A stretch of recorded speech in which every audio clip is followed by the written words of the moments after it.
நாமத்துக்கு மாத்திரம் துதியும் கனமும் மகிமையும் உண்டாவதாக. அனைவருக்கும் இனிய ஓய்வு நாள் நல்வாழ்த்துக்கள். ஹாப்பி சாபத். பக்கத்தில் இருக்கிறவங்களுக்கு சேர்ந்து விஷ் பண்ணுவாங்க.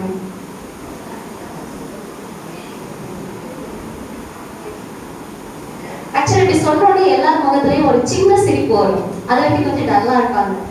இப்படி யாராவது இப்படி சொன்னோடனே அப்பதான் ஒரு புன்னகை வரும். ஓகே, சர்ச்சில் எல்லாரும் இருக்கிறாங்க அப்படிங்கிற ஒரு ஃபீல் இப்பதான் வந்து கிரியேட் ஆகும். ஓகே, இப்போ இந்த ஃபீலிங்லேயே அப்படியே நம்ம சரியத்துக்குள்ள போகலாம்.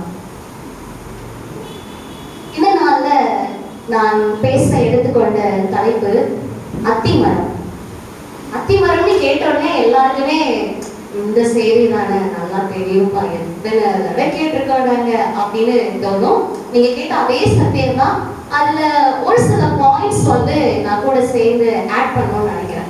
ஸோ அந்த பாயிண்ட்ஸ் மேபி இன்னைக்கு நீங்க கத்துக்கிறது புதிதாக இருக்கலாம், இல்ல நிறைய பேருக்கு இந்த பாயிண்ட்ஸ் ஆல்ரெடி தெரிஞ்சிருக்கலாம். ஸோ தெரிஞ்சவங்க இன்னொரு தடவை ரீகால் பண்ற மாதிரி இது இருக்கிற நான் விசுவாசிக்கிறேன். இந்த முதல்ல இந்த அத்திமரத்தினுடைய ஒரு சில காரியங்களை குறித்து நம்ம பார்க்கலாம். நான் புதிய ஏற்பாடை மையமாக வச்சிருக்கிறேன். ஆனா அதுக்கு முன்னாடி பழைய ஏற்பாடுலையும் இன்னும் மற்றவர்கள் இந்த அத்திமரத்தை குறித்து சொல்லுகிற காரியங்கள் என்ன அப்படின்னு நான் சொல்றேன். ஃபர்ஸ்ட் அத்திமரம். இந்த அத்திமரத்தை குறித்து ஒரு ஆர்டிக்கல்ல பிரசன்ட் ட்ரீ அப்படிங்கிற ஒரு ஆர்டிக்கலை நான் படிக்கும்போது அதில் என்ன சொல்லியிருப்பாங்க அப்படின்னா, பண்டைய கிரேக்கர்கள் இந்த அத்திமரம் என்பதை ரொம்ப விலை மதிப்பு மிக்கதாக, ரொம்ப மரியாதைக்குரியதாக இந்த அத்திமரத்தை வந்து அவங்க கருதினாங்க. அது மாத்திரம் இல்ல, இது எதை குறிக்குது என்று அவர்கள், அதாவது அந்த ஆர்டிக்கல்ல அவங்க சொல்லுகிற காரியம் என்ன அப்படின்னா, விஸ்டம் அண்ட் சக்சஸ். விஸ்டம் சக்சஸ்க்கு ஒரு ரெப்ரசன்டேஷனா இந்த அத்திமரத்தை வந்து காண்பிக்கிறதாக அதில் சொல்லியிருந்தது. அது மாத்திரம் இல்ல, இன்னும் கூட பண்டைய காலங்களில் வந்துட்டு போட்டிகள் நடைபெறும் போது அந்த போட்டிகள்ல வெற்றியாளர்களுக்கு இந்த அத்திமரத்தை வந்து கிஃப்டா கொடுப்பாங்களாம். அந்த அளவுக்கு இந்த அத்திமரம் வந்து அந்த காலங்கள்ல ரொம்ப பெயர் பெற்ற ஒரு மரியாதைக்குரிய மதிப்புக்குரிய ஒரு காரியமாக அந்த காலங்கள்ல இது கருதப்பட்டிருக்கிறது. அது மட்டும் இல்ல, இப்ப பைபிள்குள்ள போகலாம். இப்ப மற்ற மனுஷர் எப்படி நினைக்கிறாங்க அப்படிங்கிறத பார்த்தோம். பைபிள்ல ஓல்ட் டெஸ்டமெண்ட்ல முக்கியமாக இந்த அத்திமரத்தை குறித்து எங்க என்னென்ன காரியங்கள் சொல்லியிருக்கிறாங்க அப்படின்னு நம்ம ஒரு சில வசனங்களை வாசிப்போம். முதலாவது 1 ராஜாக்கள் 4வது அதிகாரத்துல 25வது வசனம்.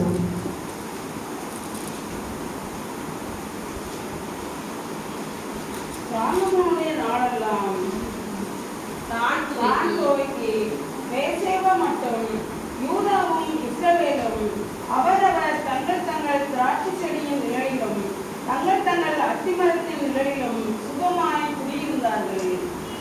இந்த இடத்துல இந்த அத்திமரம் அப்படிங்கிறது ஒரு மரத்தின், அதாவது ஒரு சமாதானத்துக்குரிய ஒரு நிலையை வந்து இது காண்பிக்கிறதாக நான் பார்க்கிறேன். அதாவது அதனுடைய நிழல்ல வந்து சுகமாய் குடியிருக்கிறது. இது வந்து ஒரு சமாதானமாக ஜீவியம் பண்ணுகிற ஒரு நிகழ்வு அப்படி இல்லையா? ஸோ ஒரு சமாதானத்திற்குரிய ஒரு காரியமாக இந்த ஒரு வசனத்தை வந்து நான் நினைக்கிறேன். இன்னொரு வசனத்தை நாம சேர்ந்து வாசிக்கலாம். உபாகமம் 8வது அதிகாரத்துல 8வது வசனம். அது கோதுமையும் வார்கோதுமையும் திராட்சை செடிகளும் அத்தி மரங்களும் மாதளம் செடிகளும் உள்ள தேசம். அது ஒலிவ மரங்களும் எண்ணெயும் தேனும் உள்ள தேசம். இது வந்து அந்த தேசம்னு சொல்லும் போதே அது எந்த தேசத்தை குறித்து பேசுகிறது என்று நம்மளாம் தெரியும் இல்லையா? எந்த தேசம் இது? கானான். இந்த கானான் வந்து எவ்வளவு செழுமையானது அப்படின்னு அதை காண்பிக்கிறதுக்காக அதுல ஒரு ரெஃபரன்ஸா வச்சு என்னது, அத்தி மரம் அங்க இருக்குது அப்படின்னு சொல்லியிருப்பாங்க. அப்ப இந்த அத்தி மரம்ங்கிறது இந்த வசனத்துல அது ஒரு செழுமையை குறிக்கிற ஒரு காரியமாக, இல்ல ஒரு ஆசீர்வாதத்தை குறிக்கிற ஒரு காரியமாக இந்த இடத்துல இந்த வசனம் நமக்கு காண்பிக்கிறதாக நான் பார்க்கிறேன். அது மட்டும் இல்ல, இந்த அத்தி மரங்களை முதல்ல நமக்கு யாரு இதை காண்பிச்சு கொடுத்தது? ஆதாம் ஏவாள். Very good. ஆதாம் ஏவாள் இல்லையா? ஆதாம் ஏவாள் என்ன செஞ்சாங்க? முதல்ல மனுஷன் தயாரிச்ச ஒரு உடை இல்லையா? அந்த உடை எதுல இருந்தா செஞ்சாங்க? அத்தியோட இலைகள்ல இருந்து தான் செஞ்சாங்க. சரி, ஏன் நான் ஆக்சுவலா எனக்கு ஒரு கேள்வி இருந்துச்சு, எதுக்காக மத்த இலையெல்லாம் விட்டுட்டு அத்தி இலையில போயிட்டு செஞ்சாங்க அப்படின்ட்டு இதை குறித்து நான் ஒரு சின்ன இது பார்க்கும் போது, ஆக்சுவலா அத்தி இலைகள் வந்து ரொம்ப பெருசா இருக்கணும். அந்த இலைகள் ரொம்ப பெரிதாக இருக்கிறதுனால அந்த இலைகளை வந்து அவங்க யூஸ் பண்ணியிருப்பாங்க அப்படின்னு ஒரு சின்ன ரெஃபரன்ஸ் வந்து ஒரு இடத்துல படிக்கிறதுக்கு என்னால் முடிஞ்சு. ஸோ இப்போ வரைக்கும் ஓல்ட் டெஸ்டமெண்ட்ல 3 காரியங்களை பார்த்துருக்கோம். முதல்ல என்னது? சமாதானத்துக்குரிய ஒன்று. அதாவது அதனுடைய மரத்தின் நிழல்ல என்ன செய்யுது? சுகமாய் குடியிருக்கும்படி அப்படின்னு நம்ம பார்த்தோம். ஸோ முதல்ல சமாதானம். இரண்டாவது என்ன பார்த்தோம்? செழுமை. ஒரு நல்ல ஆசீர்வாதத்துக்குரிய இல்ல ஒரு செழுமையை குறிக்கிறதுக்கு இந்த அத்தி மரத்தை அந்த இடத்துல ஒரு குறிப்பாக கொடுத்திருக்கிறதை பார்த்தோம். மூன்றாவது என்ன கண்டோம்? மூன்றாவது என்ன பார்த்தோம்? ஆதாம் ஏவாள் அவங்களுடைய சம்பவம். அதாவது அவங்க வந்து அந்த இடத்துல தாங்கள் நிர்வாணிகள் என்று கூனி குறுகி நிற்கும் போது அந்த நிர்வாணத்தை மறைப்பதற்காக அப்படிதானே. சோ ஒரு பாதுகாப்பு வளையம் போல எடுத்துக்கலாமா? அந்த மாதிரியாக செய்யப்பட்ட ஒன்று. அது எங்க இருந்து எடுத்திருக்கிறாங்க? இந்த அத்தியில இருந்து எடுத்திருக்கிறாங்க. இப்படி நிறைய ஓல்ட் டெஸ்டமெண்ட்ல இன்னும் ஒரு சில வசனங்கள் இருக்கிறது. பட் எனக்கு இந்த பிரசங்கத்துக்கு தேவையான ஒரு சில வசனங்கள் மாத்திரம் எடுத்திருக்கிறேன். ஸோ நிறைய இடங்கள்ல இப்படி ரொம்ப நல்ல விதமாக ஒரு பாசிட்டிவான ஒரு இதிலேயே என்ன செஞ்சிருப்பாங்க? இந்த அத்தி மரத்தை குறித்தோ இல்ல அதனுடைய இலைகளை குறித்தோ பழங்களை குறித்தோ பேசுறதை வந்து நம்ம பார்க்க முடியும். ஆனா அப்படியே கொஞ்சம் நியூ டெஸ்டமெண்ட் வரலாமே. நியூ டெஸ்டமெண்ட்ல அத்தி மரம்னு சொன்னோடனே நம்மளுக்கு என்ன ஞாபகம் வரும்? சபிக்கப்பட்டது இல்லையா? பழமே அதாவது ஓல்ட் டெஸ்டமெண்ட்ல நம்ம என்ன பார்த்தோம்? அது எதை குறிக்கிறதாக இருந்துச்சா? செழுமை, ஆசீர்வாதம். ஒரு இடம் அவ்வளவு செழுமையா இருக்குது, அது ஆசீர்வாதமானது அப்படின்னு குறிக்கிறதுக்காக இருந்த ஒரு அத்தி மரத்தை இப்ப நியூ டெஸ்டமெண்ட் எடுத்து அதுல அத்தி மரம்னு சொன்னாலே நம்மளுக்கு என்ன ஃபர்ஸ்ட் ஞாபகம் வருது? சபிக்கப்பட்டது, சாபத்திற்குரியது என்றுதான் நம்மளுக்கு என்ன செய்கிறது? ஞாபகம் வருது. அந்த வசனங்களை முதலாவது நம்ம எடுத்து வாசிக்கலாம். மத்தேயு 21வது அதிகாரத்துல 19வது வசனம். அப்பொழுது வழியருகே ஒரு அத்தி மரத்தை கண்டு அதனிடத்துக்கு போய் அதில் இலைகள் இன்றி வேறொன்றையும் காணாமல் ஒரு காலம் உன்னிடத்தில் கனி உண்டாயிருக்க கடவது என்றார். உடனே அத்திமரம் பத்து போயிற்று. இந்த இடத்துல நாம பார்க்கும்போது ஒரு வேர்டு வந்து இதுல மிஸ் ஆகும். நல்லா பாருங்களேன். நம்ம தெரிஞ்ச ஒரு இன்ஃபர்மேஷன் தான் ஒரு வேர்டு இங்க மிஸ் ஆகுது. அது என்னது? அது காலமா இல்லாததுனால, அது கனி கொடுக்கிற காலமா இல்லாததுனால அப்படின்னு இருக்கும் இல்லையா? நான் ஃபர்ஸ்ட் இந்த வேர்ஸ் ஃபர்ஸ்ட் என்ன நம்மளுக்கு நல்லா ஞாபகம் இருக்குது, இன்னொரு வார்த்தை வரணுமே காணுமே அப்படின்னு நான் யோசிச்சுட்டு இருந்தேன். அப்புறம் தான் பார்த்தா ஆக்சுவலா இன்னொரு புத்தகத்துல அந்த ஒரு வார்த்தை இடம்பெற்றிருக்கும். மார்க் 11வது அதிகாரத்துல 13வது வசனத்தை நாம் எடுத்து வாசிக்கலாம். அப்பொழுது இலைகள் உள்ள ஒரு அத்தி மரத்தை தூரத்திலே கண்டு அதில் ஏதாகிலும் அகப்படுமோ என்று பார்க்க வந்தார். அத்தி பல காலமாய் இராதபடியால் அவர் அவனிடத்தில் வந்தபோது அதில் இலைகள் இல்லாமல் வேறொன்றையும் காணவில்லை. இதுல என்ன சொல்லியிருக்கிறது? அப்பொழுது இலைகள் உள்ள ஒரு அத்தி மரத்தை தூரத்திலே கண்டு, யார் கண்டு? யார் கண்டு? ஓகே, அப்ப எல்லாரும் வீழ்பாதாதீங்க. இயேசு கண்டு அதில் ஏதாகிலும் அகப்படுமோ என்று பார்க்க வந்தார். அத்தி பல காலமாய் இராதபடியால் அவர் அதனிடத்தில் வந்தபோது அதிலே இலைகளை அல்லாமல் வேறொன்றையும் காணவில்லை. இப்ப அடுத்த வசனம் என்ன சொல்கிறது? அப்பொழுது இயேசு அதை பார்த்து, இது முதல் ஒரு காலும் ஒருவனும் உன்னிடத்தில் கனியை புசியாதிருக்க கடவன் என்றார். அதை அவருடைய சீஷர்கள் கேட்டார்கள். இது அப்படியே மத்தேயுல போய் பார்க்கும்போது, இனி ஒரு காலம் உன்னிடத்தில் கனி உண்டாதிருக்க கடவது என்றார். உடனே அத்திமரம் பட்டு போயிற்று என்று பார்க்க முடியும். இது ஆக்சுவலா ஃபியூ டேஸ் முன்னாடி எனக்கு கரெக்டா தெரியல. இட்லி பண்ணா இதை ரெஃபரன்ஸா வச்சு பிரச்சனை பண்ணாங்களா இல்ல மாரிமுத்து சார் பண்ணாங்களான்னு எனக்கு கரெக்டா தெரியல. ஆக்சுவலி இந்த இது டக்குன்னு எனக்கு இது வாசிக்கும் போதுதான் எனக்குள்ள ஏற்படுகிற ஒரு கேள்வி, இது அத்தி மரத்தினுடைய தவறா? வசனம் என்ன சொல்லுது? அத்தி பல காலமா இல்ல. அது என்ன காலம் இல்ல? இப்ப ஒரு மாமரத்தை எடுத்துக்கலாம். எனக்கு மாங்காய் சாப்பிட்டே ஆகணும், ஆனா அது மாங்காய் சீசன் இல்ல. அந்த மரத்துல போய் நீ மாங்காவே கொடுக்கல, அப்படின்ட்டு நான் போய் அதை சமைக்க முடியுமா? அதான் மாங்காய் சீசனே இல்லையே, அப்புறம் எப்படி அதில் இருக்கும் இல்லையா? ஸோ எனக்குள்ள என்ன கேள்வி, இது அத்திப்பழ சீசன் இல்லை, அப்படியே ஏசப்பா வந்துட்டு அந்த மரத்தை பார்த்து சபிச்சார். இது வந்து ஏதோ இடிக்குது, ஏன் இப்படி செஞ்சாங்க? இது வந்து அந்த மரத்தோட தவறே கிடையாது. ஒருவேளை அதோட சீசனா இருந்து அப்ப அது கனி கொடுக்காம இருந்திருந்தா ஓகே, அவர் செஞ்சதுல ஒரு அர்த்தம் இருக்குது. கனி கொடுத்துருக்கணும், ஆனா கொடுக்கல, ஒரு அர்த்தம் இருக்கும். அதான் சீசனே இல்லையே, அப்படியே சமைச்சாங்க அப்படின்னு எனக்குள்ள இதை குறிச்ச ஒரு கேள்விகள் நிறைய எழுப்பிட்டே இருந்தது. சரி, இதை வந்து நம்ம எப்படி விடக்கூடாது, கொஞ்சம் இதை குறிச்சு நம்ம படிச்சே ஆகணும் அப்படின்னு நான் கொஞ்சம் யோசித்து தேவனிடத்துல செவிச்சுட்டு நான் இது குறித்து படிக்க ஆரம்பித்தேன். இந்த அத்தி மரத்தை குறித்து நம்ம இன்னும் ஒரு சில இன்ஃபர்மேஷன்ஸ் வந்து நம்ம தெரிந்து கொள்ளணும். கண்டிப்பா அத்தி மரம் அதனுடைய அந்த கனிகள் வந்து 2 வகைப்படும். ஒன்று என்ன சொல்றாங்க அப்படின்னா பாலஸ்டீனோட ஒயிட் பிக், வெள்ளை அத்தி பழம் அப்படின்னு சொல்றாங்க. இன்னொன்று பிளாக்.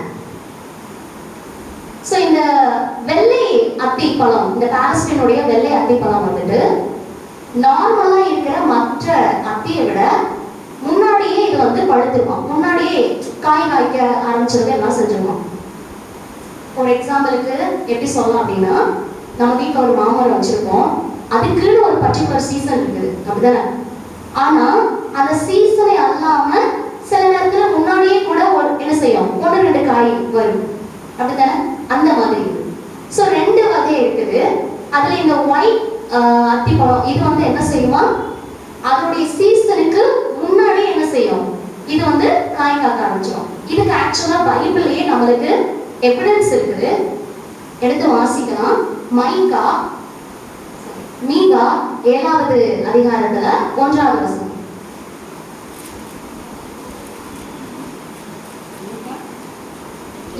ஐயோ, உஷ்ண காலத்து கனிகளை சேர்த்து திராட்சை பழங்களை அறுத்த பின் வருகிறவனை போல் இருக்கிறேன். புசிக்கிறதற்கு ஒரு திராட்சை குலையும் என் ஆத்துமா இச்சித்த முதல் அறுப்பின் கனியும் இல்லை. இந்த இடத்துல வந்து முதல் அறுப்பின் கனி அப்படின்னு மட்டும்தான் சொல்லியிருப்பாங்க. இங்கிலீஷ் பைபிள்ல இதை வேர்ஸ் நான் போட்டு பார்க்கும்போது பிக் அப்படின்ட்டு அந்த இடத்துல வந்து ஒரு வேர்டு வந்திருக்கும். அதாவது இந்த முதல் அறுப்பின் கனிங்கிறது வேற எதுவும் இல்லை, இது வந்து எதை தான் சொல்லுகிறது, அத்தி பழத்தை தான் இந்த இடத்துல இது வந்து சொல்லுது அப்படின்னு நான் பார்த்தேன். இன்னொரு வசனத்தை கூட நம்ம பார்க்கலாம். ஓசியா 9வது அதிகாரத்துல 10வது வசனம்.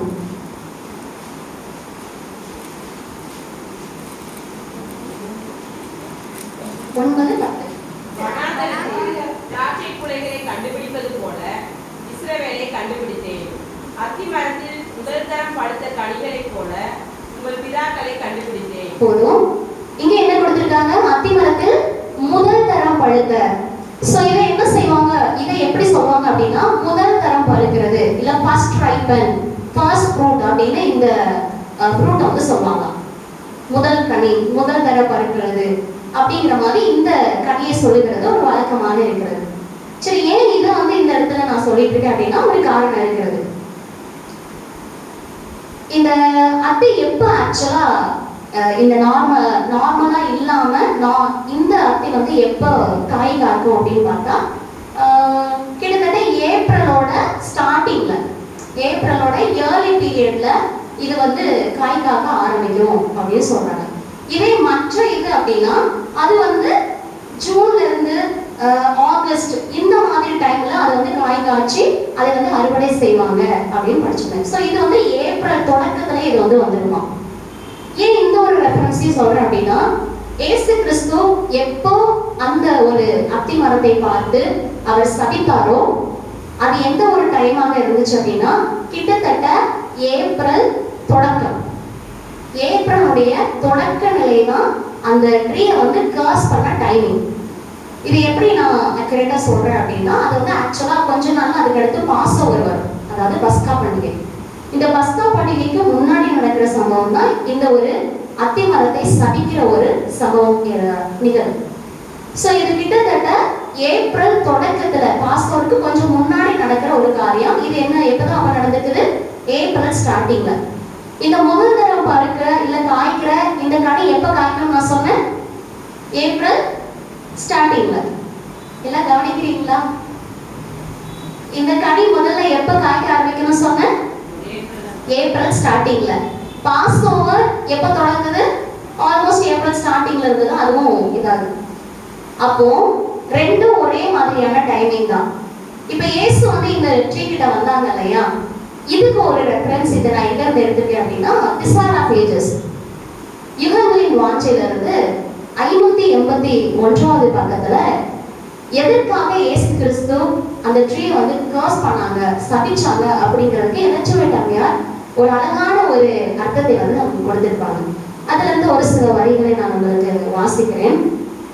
It was not the season for ripe figs except in certain localities. ஆமா, இது வந்து அதற்கான சீசன் இல்லதான். ஆனா அங்க இருந்த ஒரு சில இடங்கள்ல என்ன இருந்துச்சு? இந்த அத்தி காய்கள் இருந்துச்சு அப்படின்னு சொல்றாங்க. And on the highlands about Jerusalem it might truly be said the time of fig was not yet. But in the orchard to which Jesus came, one tree appeared to be in advance of all the others. ஆனா இயேசு கிறிஸ்து நெருங்கி சென்ற அல்லது அவர் பார்த்த அந்த அத்திமரம் அந்த இடத்துல கனி கொடாத அந்த மற்ற அத்திமரங்களை போல அல்லாமல் இது முதல் தரம் காய்க்கிற அந்த அத்திமரத்தை போலவே இது காட்சி அளித்ததா? நான் சொல்றது புரிகிறதா?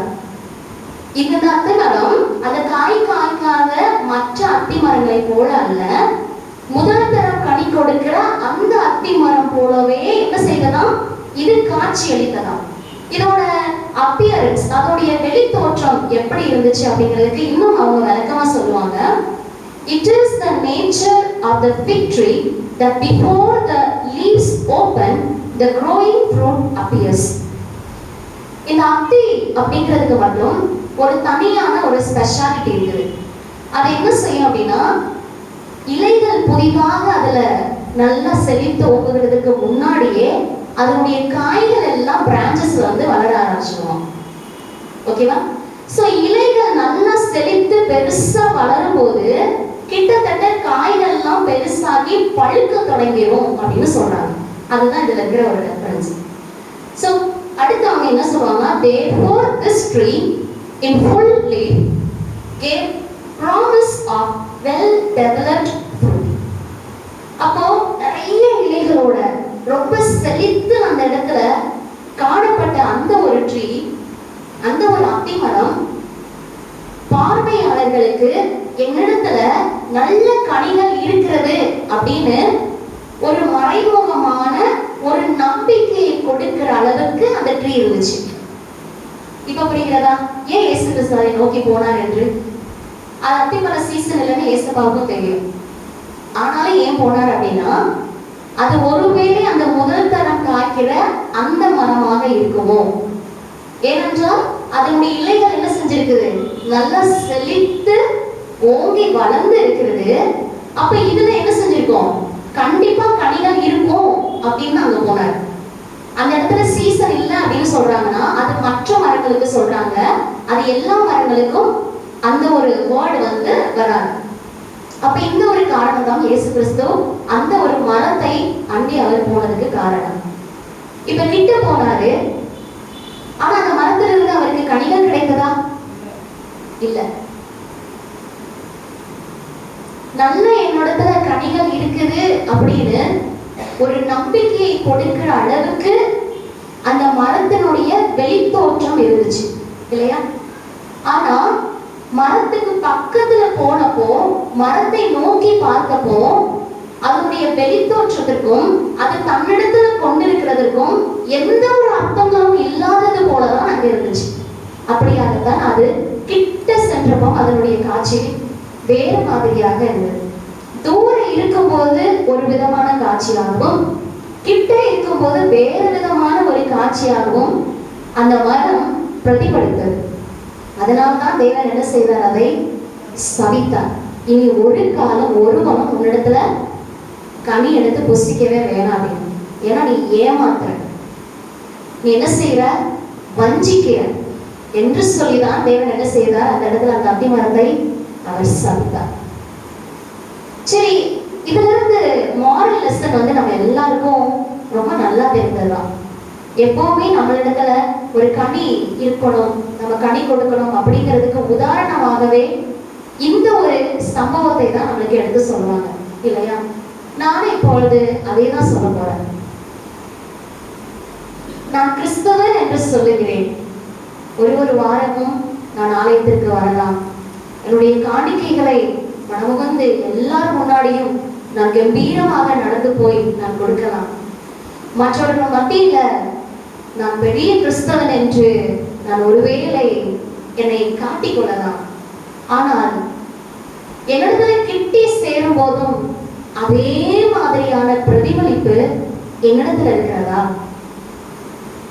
ஒருவேளை வெளியரங்கமாக தூரத்திலிருந்து என்னை பார்க்கிறவர்களுக்கு மாத்திரம்தான் நான் நல்ல ஒரு கிறிஸ்தவ பெண்மணியாக இல்ல கிறிஸ்தவனாக நான் நடக்கிறேன்னா, அல்லது என் பக்கத்துல இருக்கிறவர்களும் என்னை நன்கு அறிந்தவர்களும் என் கிட்ட வந்து என்னை பார்க்கிறவர்களும் அதே காரியத்தை என்னிடத்தில் பார்க்கிறார்களா? என்னுடைய வெளியரங்க தோற்றம் எப்படியாக இருக்கிறது? என்னுடைய பக்கத்தில் அங்கு வரும்போது என் தோற்றம் எப்படியாக இருக்கிறது? ஒரு கணவனும் ஒரு மனைவி, இந்த ரெண்டு பேருக்கும் இருக்கிற ஒரு நல்ல ஒரு அன்பு, அந்த ஒரு அன்பின் ஒரு அடையாளம் தான் பிள்ளைகள். அப்படிதானே? அப்படிதானே? எல்லாரும் தூங்கிட்டீங்களா? தூங்கலையா? ஓகே ஓகே, எஸ் கேட்டுச்சு. ஓகே, சோ அந்த அன்பின் அடையாளம் தான் பிள்ளைகள். அதே மாதிரி தானே பரம தகப்பனுக்கும் மனவாட்டியும் ஆகிய எனக்கும் இடையிலான ஒரு அன்பின் அடையாளம் தானே இந்த ஆவிக்குரிய கனிகள் இல்லையா? ஆமா இல்லையா? அந்த மணவாளன், இங்க இருக்கிற பூமியில் இருக்கிற ஒரு மணவாளனுக்கும் ஒரு ஹஸ்பண்ட் அண்ட் ஒய்ஃப் அவங்களுடைய லவ்க்கான ஒரு எவிடன்ஸ் அவங்க பிள்ளைங்க அப்படின்னா, என்னுடைய பரலோக அந்த மணவாளனுக்கும் பூலோகத்தில் இருக்கிற இந்த மணவாட்டிக்குமான ஒரு அன்பின் அடையாளமா என்னிடத்துல அப்ப என்ன வெளிப்படணும்? ஒரு கனி வரணும், அந்த ஆவிக்குரிய கனி வரணும் இல்லையா? ஒருவேளை ஒரு குடும்பத்துல ஒரு குழந்தை பிறந்துச்சு அப்படின்னா எவ்வளவு சந்தோஷமா இருக்கு. பின்னாடியே ஓடிட்டே இருக்கணும் இல்லையா? அந்த வீடு எப்பயுமே கலகல சிரிச்சுட்டே இருக்கும். இங்க நாங்கெல்லாம் ஆக்சுவலா எங்கே இருக்கிறோம், நாங்க வீட்டுக்கு போகும்போதெல்லாம் கண்டிப்பா சொல்லுவாங்க, நாளைக்கு கிளம்பிடுவாங்க, வீடே வெறிச்சோடி போயிடும். சரி இல்லையா? உங்க அம்மா சொல்றாங்க, எல்லா வீட்டையுமே அப்படி சொல்லுவாங்க, நாளைக்கு பிள்ளைங்கலாம் கிளம்பிடும், வீடே வெறிச்சோடி போயிடும். பிள்ளைங்க வந்தாலே எவ்வளவு சந்தோஷம் இல்லையா? அதே மாதிரி தானே நம்மளுடைய அந்த மணவாளனும் என்னுடைய மனைவியின் இடத்துல இந்த ஆவிக்குரிய கனி இன்னும் கிடைக்கலன்னு அவங்களும் ஃபீல் பண்ண மாட்டாங்களா? இதுவும் ஒரு குடும்பம் தான். இங்க பரமபிதா இருக்கிறாரு, குமாரன் இருக்கிறாங்க, பரிசுத்த ஆவியானவர் இருக்கிறாங்க, என்னோட கார்டியன் ஏஞ்சல் இருக்கிறாங்க. நிறைய பேரு இந்த ஒரு குடும்பத்துக்குள்ள வந்து சேர்த்திருக்காங்க. அந்த குடும்பத்துக்குள்ள இருக்கும்போது நான் அந்த ஆவியின் கடையெல்லாம் கொடுக்கும்போது அந்த குடும்பத்துல என்ன ஆகுது? ஒரு எண்ணெல்லாம் ஒரு சந்தோஷம் அந்த இடத்துல நிலவும். எப்படி குடும்பத்துல ஒரு குழந்தை பிறக்கும் போது அந்த குடும்பமே ரொம்ப பூரிப்பாகிறதோ, அதே போலதான் ஆவியின் கனி என்னிடத்துல பிரதிபலிக்கும் போதும் இந்த ஒரு ஆவிக்குரிய குடும்பமும் என்ன செய்யும்? அது பூரிப்பாகிறது, அது சந்தோஷப்படுது. ஒரு எடுத்துக்காட்டுக்கு, எனக்கு இப்ப கல்யாணம் ஆயிடுச்சுன்னு வச்சுக்கலாம், 10 years ஆயிடுச்சு, இன்னும் எனக்கு குழந்தையே இல்லை. நான் என்ன செய்வேன் சொல்லுங்க? நான் என்ன செய்வேன்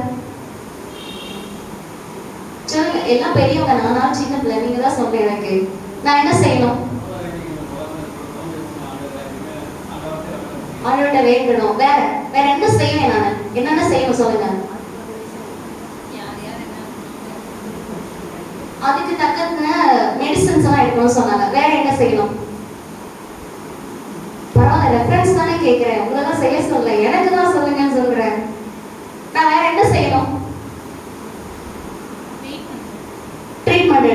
ஓகே ஓகே, பேஷியண்டா நான் காத்திருக்கணும். ஸோ நீங்க சொன்ன எல்லா பாயிண்ட்ஸும் அப்படியே எடுத்துக்கலாம். ஃபர்ஸ்ட் நான் ஜெபம் பண்ணுவேன் டெய்லி. அது மட்டும்தான் என்னுடைய ப்ரேயரா இருக்கும் இல்லையா? அதுக்காக நான் ரொம்ப மனமுகந்து இல்லை மனம் நொந்து ரொம்ப நான் அதுக்காக செபிப்பேன். என்னென்ன ட்ரீட்மெண்ட் பண்ண முடியுமோ நான் பண்ணுவேன். யார் என்ன டிப்ஸ் சொன்னாலும் அதை நான் செய்வேன். எந்த எல்லைக்கு வேணாலும் நான் போவேன். அப்படித்தானே? அந்த ஒரு குழந்தை பாக்கியம் கிடைக்கணும் அப்படிங்கிறதுக்காக. மலடி என்று இந்த ஊர் என சொல்லிடக்கூடாது அப்படிங்கிறதுக்காக. ஆனா என்னிடத்துல ஆவின் கனி கிடைக்கல, ஆவின் கனியை நான் கொடுக்கல அப்படின்னாலும் நான் யாருதான்? அப்பையும் நான் யாருதான்? நான் மலடிதான். நான் ஒருவேளை 1க்கு 10 பிள்ளைகள் கூட நான் பெற்றலாம். இந்த ஊரெல்லாம் பார்த்து மகராசி என்று கூட சொல்லலாம். ஆனா என்னிடத்துல ஆவின் கனி இல்லை. என்னுடைய இந்த ஆவிக்குரிய கணவன் அவருக்கும் எனக்கும் இடையான இந்த அன்பின் வெளிப்பாடான இந்த கனியை நான் காமிக்கிறேன் அப்படின்னா நானும் ஒரு மலட்டு தன்மையில தான் என்ன இருக்கிறேன். மற்றதுக்காகலாம் நான் விழுந்து விழுந்து செபிக்கிறேன்னா இந்த மலட்டுத்தன்மை என்னிடத்துல இருந்து நீங்கணும்னு நான் ஜெபிக்கணுமா இல்லையா? ஜெபிக்கணுமா இல்லையா? கண்டிப்பாக ஜெபிக்கணும் இல்லையா? எப்படி ஒரு குழந்தை பிறந்தோடனே அந்த ஃபுல் ஃபேமிலியே ரொம்ப சந்தோஷப்படுறாங்களோ, இல்லை அவங்க சுற்றி இருக்கிற எல்லாரும் சந்தோஷப்படுறாங்களோ, அதே மாதிரி தான் நான் ஆவிக்குரிய கனிகளை வெளியில பிரதிபலிக்கும் போது என்னுடைய இந்த ஆவிக்குரிய குடும்பமும் சேர்ந்து சந்தோஷப்படுகிறது. மற்ற காரியங்களுக்காக ஜெபிக்கிறேன்னா என்னிடத்துல ஆவியின் கனி இல்லையே, இந்த கனியை நான் பெற்றுக்கொள்ள வேண்டுமே, தேவனே எனக்கு உதவி செய்யுங்க, நான் இந்த கனி இல்லாம எப்படி உயிர் வாழ முடியும் என்று நான் எப்படி முழங்கால்களை நான் முடக்குகிறேனோ அப்பொழுதுதான் இந்த ஆவியின் கனிகள் என்னிடத்துல பிரதிபலிக்க ஆரம்பிக்கும். கர்த்தர் தாமே ஆசீர்வதிப்பாராக. ஆமென்.